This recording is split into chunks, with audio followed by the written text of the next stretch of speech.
Let me tell you a story about a girl I knew. She was creative and artistic. Late at night, she drew. She rolled up her sleeve and began to draw.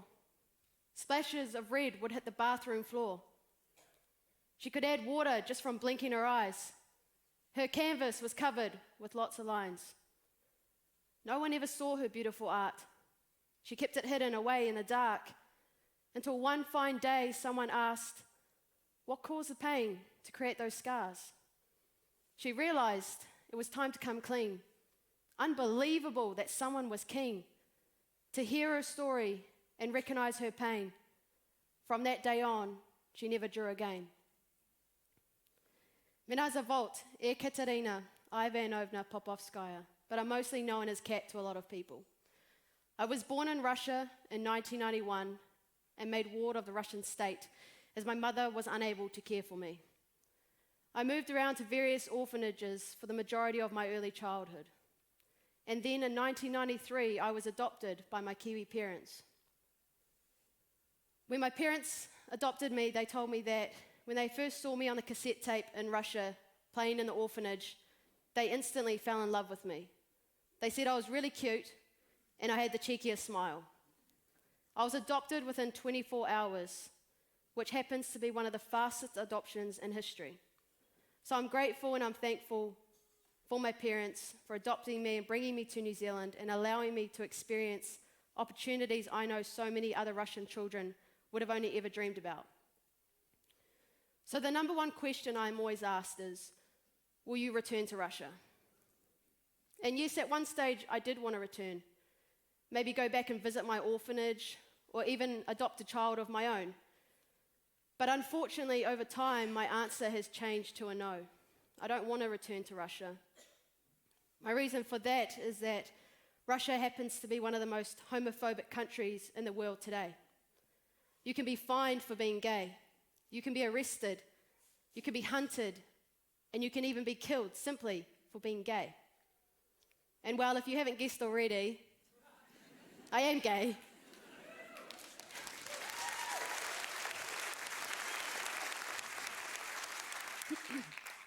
So the likelihood of me returning to Russia before any of those laws change is very slim.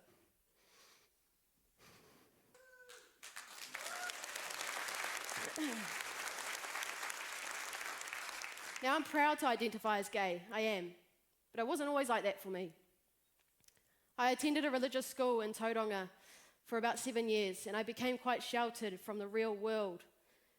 And I didn't really know what the word gay actually meant. But I would use this word with my peers when describing something that was negative or dumb.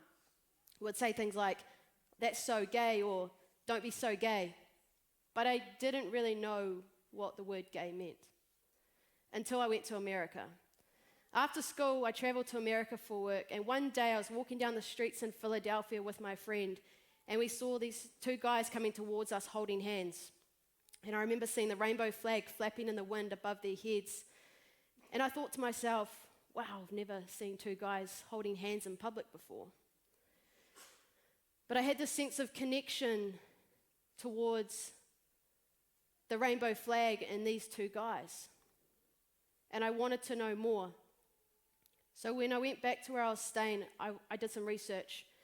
And I discovered this rainbow community, this LGBTQ community. And actually, Philadelphia have this neighborhood, the neighborhood I walked through, called Gayborhood, a friendly neighborhood for gay people. And I got really excited because I finally had an answer to some of the feelings that I'd been suppressing for so long.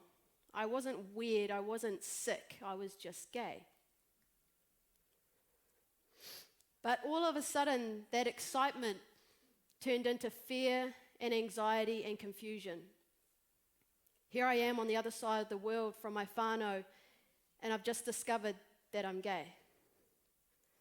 I travel back home, and for about 2.5 years, I keep my secret of being gay from my family and friends. I started to isolate myself and distance myself from them.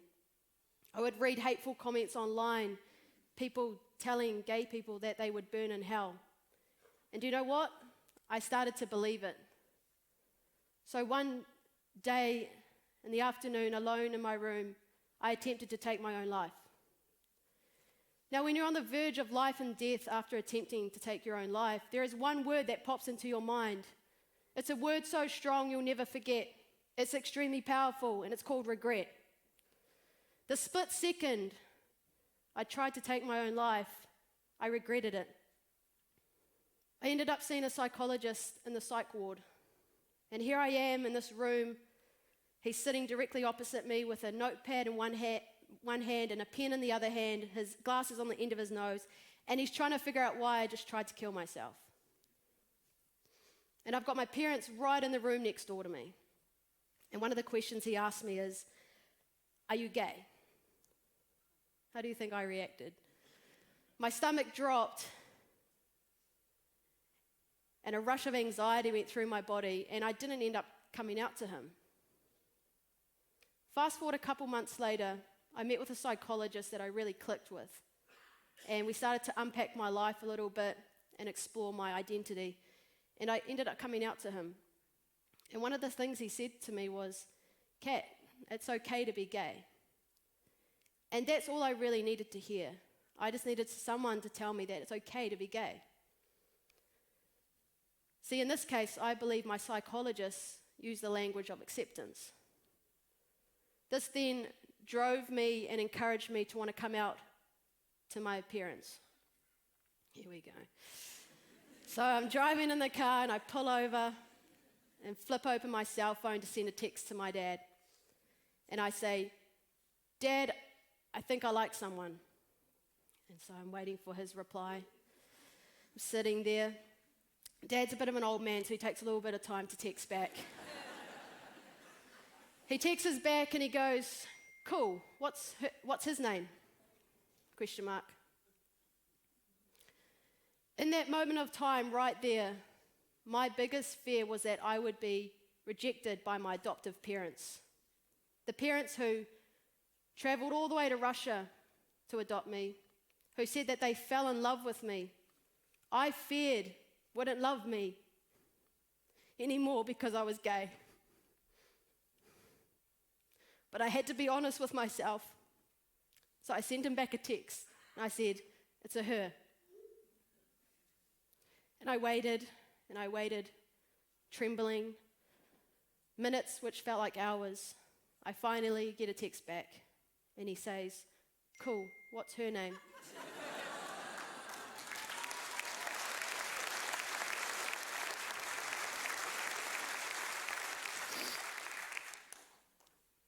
My father had accepted me. I remember dropping the phone in my lap, tears streaming down my face, happy tears because my father had accepted me. I took those words from the text message and I wrapped myself up within its warmth and security. In this case, my father used the language of love. When I first saw my mum after Dad had told her, she said to me, "It's all very well that you're gay, but what does gaydar mean?" You see, I think for my parents, coming out wasn't such a big deal, but for me, it was huge, life-changing. Fast forward a couple years later, and I'm studying the Bachelor of Social Work at the University of Waikato. Recently graduated 2 weeks ago.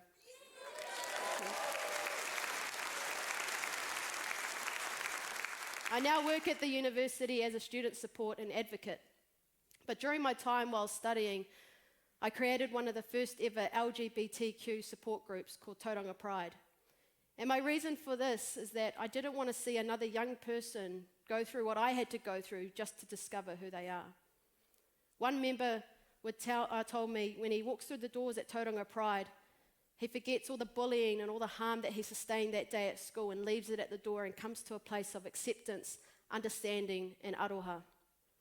I then went on to create the Rainbow Corner at my university campus, another support network for diverse students, because LGBTQ young people are 5 times more likely to attempt suicide and suffer from significant mental health issues than heterosexual people. With all this work being done in the community, I was awarded 2 Youth Week awards in Parliament, a local hero medal, and recently Certificate of Achievement for New Zealander of the Year.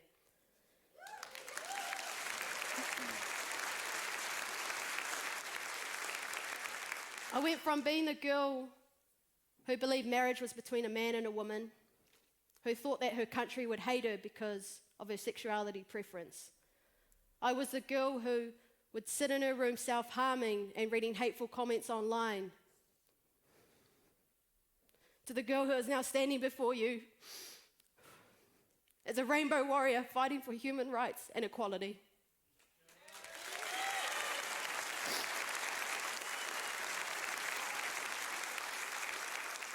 I believe that if we can come together and understand that love is love and everyone deserves love, we might just save a life.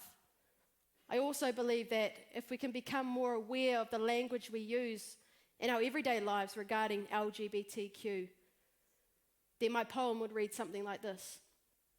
Let me tell you a story about a group I knew. They were creative and artistic. Late at night they drew. They rolled up their sleeves and began to draw. Splashes of red would hit the bathroom floor. They could add water just from blinking their eyes. Their canvas was covered with lots of lines. No one ever saw their beautiful art. They kept it hidden away in the dark until one fine day someone asked, what caused the pain to create those scars? They realized it was time to come clean. Unbelievable that someone was keen to hear their story and recognize their pain. From that day on, rainbow people never drew again. Kia ora.